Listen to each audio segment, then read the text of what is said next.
US sanctions against Iran, which have just come into force, have seen oil prices spike, with analysts predicting that that trend will continue. And with the US preparing yet more sanctions, the EU, Iran's second largest trading partner, has shown that it's ready to protect European companies doing business with Tehran. We are determined to protect European economic operators engaged in legitimate business with Iran.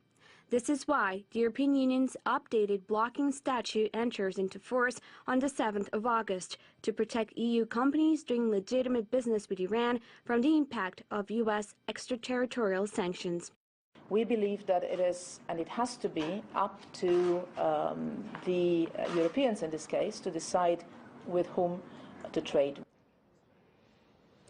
The first round of sanctions prohibits Iran from using the US dollar and restricts trading in precious metals. It also includes limiting Iranian currency flows as well as constraints on the car trade. Okay, let's discuss this story and several others now. My guest is former US Congressman Ron Paul. Good to have you on, Ron. Let's start with this issue then of sanctions. The EU is insisting that it will back EU firms that are dealing with Iran. Is this going to cause a widening rift between the US and the EU? Well, I would think so. There's a big question there. I can't imagine it not already having done that, but so far, you know, there's been a lot of bluster. And I think one problem is that the United States is still pretty powerful. They have the currency for the reserve currency of the world, powerful currency, powerful military, a lot of wealth, and we can throw our weight around. So even if the Europeans feel put upon and attacked by these sanctions that we put on Iran, I think they need to get some backbone. But my big beef about all this is I just don't like sanctions because it leads to problems like this, and that's really where the problem is. And right now, I don't know whether the Europeans will stick to their guns, because what if they get threatened? Some of these big companies may be threatened and they do some business with the United States. But eventually there will be competition, and that day will come, maybe not today or tomorrow, but that day will come where the United States will have the competition. And right now, that's why there's talk about others having other currencies to deal with as a reserve currency. China, Russia, and different countries would like to do that. So we have to wait and see what happens. But I don't like dictatorial powers. I don't like sanctions. I think that leads to currency wars. They've already started, and unfortunately, those kind of conditions sometimes can lead to a lot more and into some very hot wars as well. You said that sanctions can lead to a lot more. Where are they going to lead? What do you think this will take us into?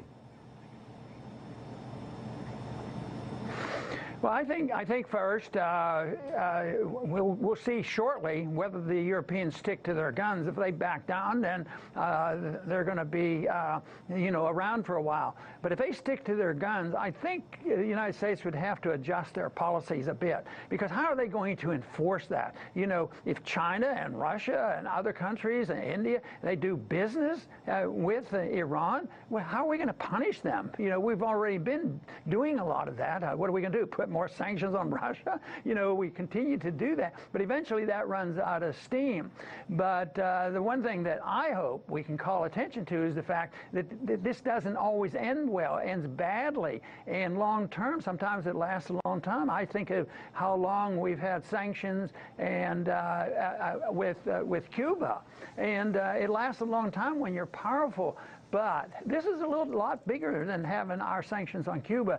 This is a big deal, and I think in time people are going to realize that we might have to adjust because the other countries are going to not tolerate what we have done.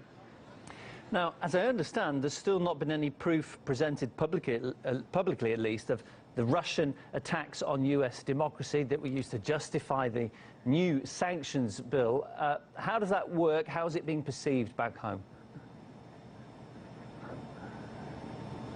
Well, you know, the warmongers, the people who want sanctions and everything that Russia does is bad, they're really in charge with our media, and they have really basic control, you know, in the Congress. Now, the president basically has been more sympathetic, but imagine the pressure is getting to him so that he sort of comes across as on again, off again. But I think it's tragic what's happening because they have no proof of anything, and for some reason these senators that have come up with this new bill, you know, Graham and McCain and Menendez, I mean, just out of the clear blue, they have no evidence whatsoever of their charges that they have made. And, you know, I look at the world like none of us are perfect. All the countries have their shortcomings. But I think the responsibility for shortcomings should be their own country. So we come up short in many ways. I think that my job is to try to point that out so that we can change policy.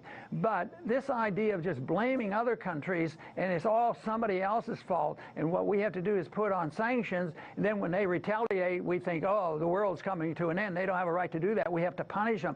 I think it's a very, very bad foreign policy. And of course, I, as a libertarian over the years in Congress, I advocated a non-interventionist foreign policy. I just think we should be out of this business. And if you want to talk with people, fine, talk with people and work with people. So I liked it, you know, when Trump and Putin would talk, and I was sorry when the invitation for Putin was removed. I think talking is good. I was in the military in 1963, and I was glad that Kennedy talked to Khrushchev. We need to talk to each other, and that means by talking to each other, you ought to just get rid of all the sanctions and not pretend that we can run the world the way we have.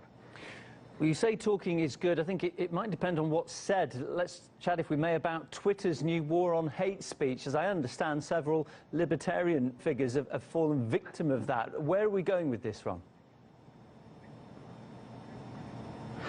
Well, that's a good question, because that is a real mixed bag. The social media, in one sense, is a real delight. There's a lot of information out there. I've benefited by it. But it originated with a lot of government assistance, and the biggest role that social networks play is working with the government and giving the government the information. They do the work for the NSA. So it's a mixed bag. They call themselves private companies. The libertarian says, we don't regulate private companies, and yet it's so mixed. So I hope, the only thing I can hope for under these conditions is that maybe you know, the market will devise something that can become an alternative. But when you look at the strength and the power and the regulation of speech, and indirectly we're talking about the government, and the reason that I think happens is that you get accused of treasonous activity and treasonous speech, and because in an empire, treason is in an empire lies, the truth is treason. So when people blurt out the treason on the internet, it's not like they're saying something mean and ugly. It's the things challenging the status quo is what they can't stand, and it unnerves them. So they have to silence people. So it's more likely for an individual like myself to be silenced because I represent a challenge to the status quo. But if anybody understands our First Amendment, the First Amendment isn't there to talk about the weather. The First Amendment is there for us to be able to challenge our government. But if we do that now, whether it's direct regulation from the government or indirectly through social media, we have a real challenge. I'm just hoping that technology can stay ahead of it all, and that we can have alternatives to the dependency on Twitter and these other companies that have been working hand in glove with the government. Well, some critics are saying that these new policies of Twitter expose it as being a project of the Democratic Party. Do you think there's any truth to that? Yeah, well, you know, overall, I think the parties are a farce. You know, our policies don't change from Republicans to Democrats. They all love big spending. They like regulations. They like the NSA, the TSA. They like the Federal Reserve. They like printing money. They don't care about deficit. But when it comes to power, there's a big struggle. Who gets to pull the switches and pass out the money? Then they fight and fume. So there is this partisan fight that goes on. And obviously, you know, we've heard heard about this. It amazes me that the only thing that comes of it is that there's charges against Russia for taking control of our elections, and it's all about Trump, and yet it hasn't been looked at carefully enough that maybe the other side had an axe to grind too, and the Democrats were probably more involved than the Republicans. But I think all of that is just a mess that we don't need, and I think if the world were put together more on a libertarian viewpoint, there wouldn't be this need, and there wouldn't be this contest with each other. But it is pretty vicious, is the way I see it, and it goes now into our universities, on the streets, and people are getting angry and upset, and there just shouldn't be any reason for that. But it's the fact that if some of us, tell the truth about our government, they call us treasonous and that we're speaking out of line, and they would like to punish us, and I think that's part of what's happening with the social media. Ron, you'll always be welcome to speak freely here on RT. Many thanks for your time. A pleasure to speak to you once again. Ron Paul, my guest, former US Congressman. Thank you.